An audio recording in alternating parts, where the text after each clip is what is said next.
You are failing yourself and God. That's why she left you, Aiden. That's why she left you. That's why. Because I failed God. I'm correct. God. You're failing God. If you were the best version of yourself and you were waking up every day trying your absolute best to be a unique and special individual, then you would not be failing God any longer and he would not plague you with this bad luck. Now you're sitting here upset over some bitch who has replaced you and you deserve it. So what do I do, Andrew? I've told you what to do. I've told you what to do since we've ever started fucking talking. I told you to become a man of substance. I said, come here and I will train you. I will turn you into an animal, a predator, a monster. Yeah. Maybe later. Soy latte, please, from Starbucks. You're a fuck up, Aiden. You're a fuck up. First things first is that going through a breakup sucks. And every single man out here, no matter what they say, understands how bad it is to go through a breakup and understands what heartbreak's like. It's difficult. It's not easy. I'd actually like to argue that men feel more heartbroken than women. I think that's facts. I think it's true. And I think it's because one of the possessive element that we have, the idea of her being with someone else hurts more than the idea of you being with someone else to her. And secondly, because you have a lot less options than she has instantly. So I think that breakups are worse for men than they are for women. And I understand how difficult and hard they can be. However, the unfortunate reality is that chasing her and being dedicated to her and saying you're going to do whatever she wants, etc., is very unlikely to work. It's very unlikely to work. And you have to look at the scenario you're in, look at the chessboard and make the best possible move. When you're heartbroken, when you're truly heartbroken, you can't even sleep. And your mind is constantly preoccupied. And instead of seeing that as a negative, what you need to do is use that as a source of unlimited power. If I was truly heartbroken today, let's imagine, and I could barely sleep, I'd be in better shape than I've ever been. I'd train like a fucking animal. You have to just take the energy inside of you. Energy cannot be destroyed. It can only be converted, whether it's heat into light or momentum into friction or however you want to put it, right? Energy cannot be destroyed. It can only be converted from one form to another.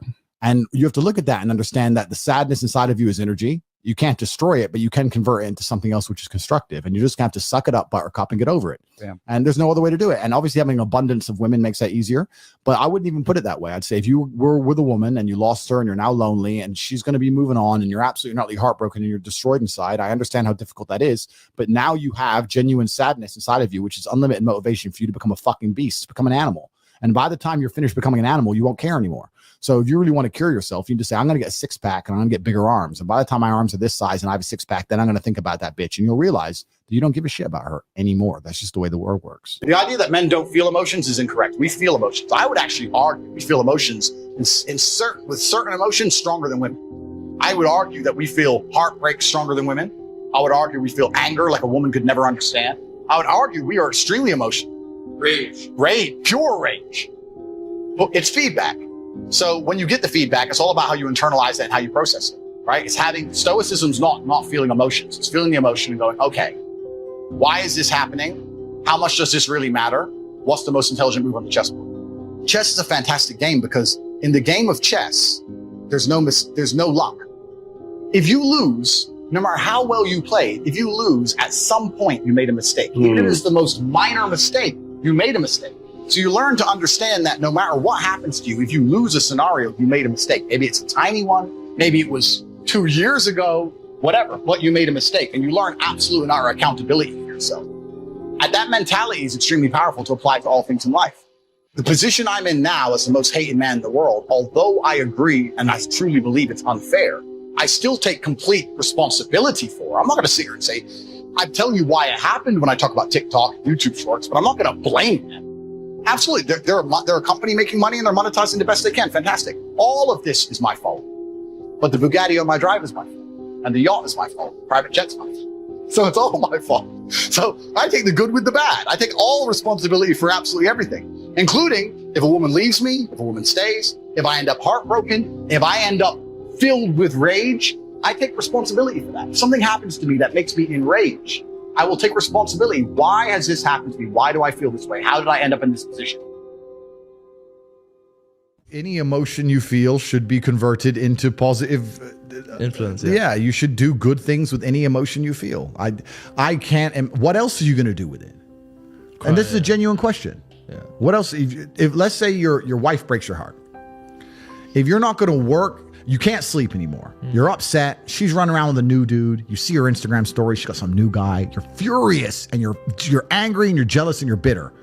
You have all of this inside of you, but you're not going to go to the gym and work hard and become so fantastically in shape and so rich and so powerful that no girl ever leaves you again. You're not going to do that. No. What are you going to do with it? Text her? Try and explain to her? She doesn't care. Like, you can write the most perfect English. You can write the most beautiful words ever constructed. Forget Shakespeare. You can do, it doesn't matter. She doesn't care. She just doesn't care. She's distracted. She forgot about you. She forgot about you. So what are you going to do with all of that inside of you if it's not positive? Well, it's going to consume you and you're going to end up self-destructive, or you're going to embarrass yourself, or you can take all of that and put yourself in a position where it never happens to you again. Yeah. Those are the choices. So what's the most intelligent choice to make? Yeah. You know, I don't understand how many humans function in the world today. I don't get people who don't think like me. I don't understand it. I'm like, well, then how have you survived this long? Life is hard. Life is difficult. Maybe I've just been unlucky, which I don't believe in, but I've had so much trauma and bad events and negativity and stress and all these things that have happened to me. And I've used all of it to be monumentally successful.